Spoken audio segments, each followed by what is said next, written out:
Hello there and welcome to the Haven Homestead. We are going to be pulling everything that we can out of the garden today because we actually are getting a freeze this week and we want to get everything out that we can. Right now, mostly what I am going to focus on getting are all of my seeds. So I planted some Cherokee purple and some Blue Lake pole beans that I planted to save the seeds from so that I can plant more next year. And so we're going to go ahead and make sure and get all of those out. And then I have a lot of green tomatoes. I also have a few squash still and things like that. So we're just going to kind of do the final cleanup for freeze. And I'm just going to let you kind of come along with me and see what we're doing. So these are my Blue Lake pole beans. And like I said, I grew these specifically in this bucket just as an experiment with the plan of saving most of them for seeds. I actually did do a couple harvests off this and can those green beans, but the rest I just left on here. And we're just gonna go ahead and get all these dried pods off, and they are dry. You can probably hear they are very dry. I'm not gonna shell them right now because I've got a lot to do today, but I am gonna get them all pulled off. And I've got a bucket here that I'm gonna get them in. And we are just gonna start getting these all off here. They're really easy, you just grab and pull. And since they're so dry, mostly they just come off. There are a few left, these later ones that are still kind of green, so I'm just gonna let them go. I've got a lot of seed here. These ones actually are green enough that we probably could eat them. They wouldn't be the greatest, but mostly what I'm focusing on today is these seed pods. And we'll go ahead and shell them together at a later date. These actually, as long as they're dry, you can keep them in a bucket like this and shell them in the winter time. You can shell them in the spring when you're actually going to plant them. As long as they are dried out, they will not mold. Let me just see if I can get one out here. See, and that one is the Blue Lake pole.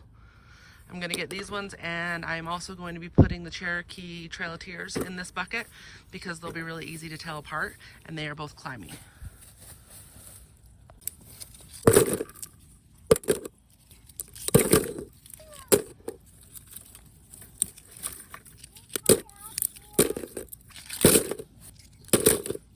Okay, so these are all of the Blue Lake pole beans that I got. This one's still a little bit wet. There's a few of them in here like this, but I'm just gonna make sure and keep it in a cool and very dry place, and every now and then I'll just shake it. We'll go ahead and just make sure they get dried out and just keep an eye on them and they'll be fine. Let's go over and get all of the Cherokee Trail of Tears. Here are my Trail of Tears, and they have these really pretty purple pods. And as I said, the beans are a different color. See how beautiful those are? They will be very easily to distinguish between these and the Blue Lake pole beans, so it's fine to mix them in the same bucket, just for picking. I'm gonna go ahead and get these all pulled off and bucketed and move on.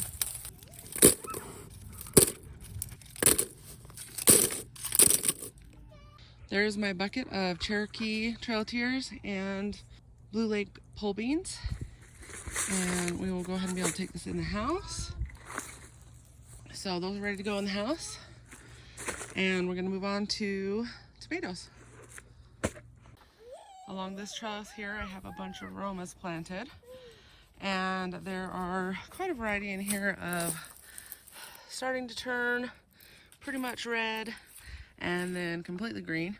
So I'm gonna put any reddish or slightly blushing tomatoes in one box, and I'm going to put anything that's completely green in another box because those will take longer to ripen, and we will get this cleaned as well.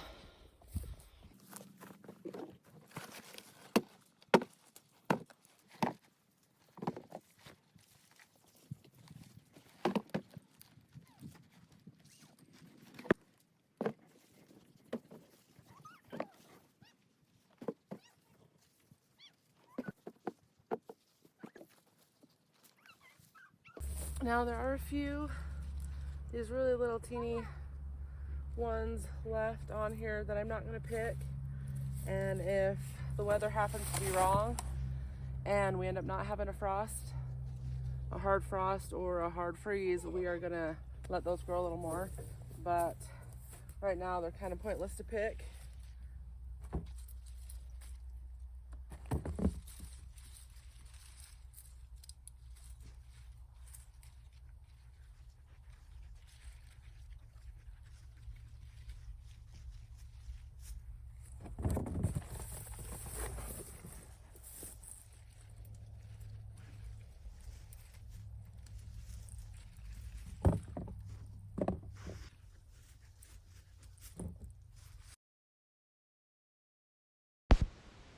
As I go, I am trying to look and make sure they don't have any bug damage or anything like that, and if they do, I am not taking those into the house. Okay, and these are the green. A few blushing, but we'll check this box every day, every other day, make sure to catch any turning. And then this is the not quite right, but quite close box. And then we've got to come around over here on the other side. And then I'm going to go ahead and go down this side and do the same thing. Okay, so this is the tomatoes we got. And I have about 8 or 9 plants over there. And I've got bags and bags in the freezer of ripe ones that I've been saving, because I like to save my tomatoes in the freezer, and you just core them and score them, and then I like to process them in the winter when it's an enjoyable thing to make the house warmer. So, Papa! Oh no, I don't think so, honey. So we've got some that are going to be soonish, and then some that we'll have to go through often. I'm going to actually put them in a few different boxes to make it easier. But these are the tomatoes we got, and like I said, it's about 8 plants over there, so we got a good harvest from them. They're really nice. Now we're going to go ahead and go over here. And I planted right here in this little section for some seed, I planted Jacob's cattle, beans, and over here I have all of the Blue Lake bush beans that I planted, and I got quite a few harvests off of this and let them go to seed as well. So I'm going to go ahead and pull them off, and again I'm going to put them in the same bucket because they'll be easy to distinguish later on. And I'm just going to get anything that's really good and dry. Let's see if we can see what's like this right here. Again, is what you're looking for. It's really dry stuff. I'm gonna have plenty of seeds, so like these here that didn't quite get there, I'm just gonna leave those, and when we clean out the beds for the winter in a few weeks after hunting season is over, I will just put the rest of those into compost. Chickens will also love to eat any of this stuff, and we are just gonna go ahead and pull all this out. All right, and there you have it, my really quick before the frost, get them in. Now my bean seed would be fine out in a frost, but I'm nervous that it'll get wet because it may have showers going on while it's cold, maybe even snow. So that's why I brought those in. The tomatoes of course would die 100%. And then these were just finished, so I grabbed them. My squash did not do great this year. They got choked out by weeds because the patch I usually grow them in, I was resting this year, and so I just put them over here in this patch that I recently did for corn, and it just went crazy with weeds and choked them out. So I didn't do great. I got a few other ones that are in the house already, but I mostly just bought what I need from a farmer's market, and we'll do that for this year. I actually really love to grow squash, so I'm really disappointed in that weed situation, but live and learn, and next time I will not interplant them so much so that I can get in there a little better to harvest. But here we go. So there's one other thing that I planted that I'm hoping to get seeds from.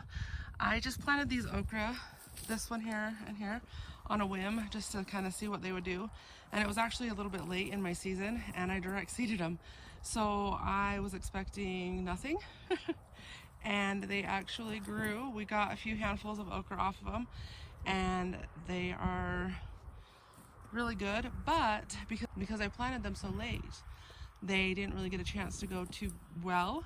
So next year I'm going to try doing them again, just planting them a little earlier, and I'm hoping to save these seed pods and use them since they did grow here in my area. The seeds will be a little more adapted to my specific location. So I'm hoping, even though there's a frost, I have to leave them out here because they're not dry, but I'm hoping they'll be okay and be able to dry out here on the bush. They are so pretty fresh, I guess might be the word. You would not want to eat them, but they're so fresh enough that I wouldn't want to pick them yet. So we'll just let them go and cross our fingers, and if not, it's okay. We'll just do it next year, and I'll know that they can actually grow here. I actually didn't know anybody in my area that had ever grown okra. When I talked to them about it, they were like, no, I've never tried, so that's why I just kind of gave it a shot. And like I said, it was late in the season, so I'm shocked that they did as well as they have. You can see we've already had some really quite cold nights, and so a lot of this has a little bit of frost damage on it already, but that freeze that's on its way will really, really damage these plants. But I'm hoping that the seeds will be all right. We'll see. Thank you for hanging out with me today while I just got this cleaned up a little bit. And if you enjoyed the channel, please like and subscribe, and we'll see you next time.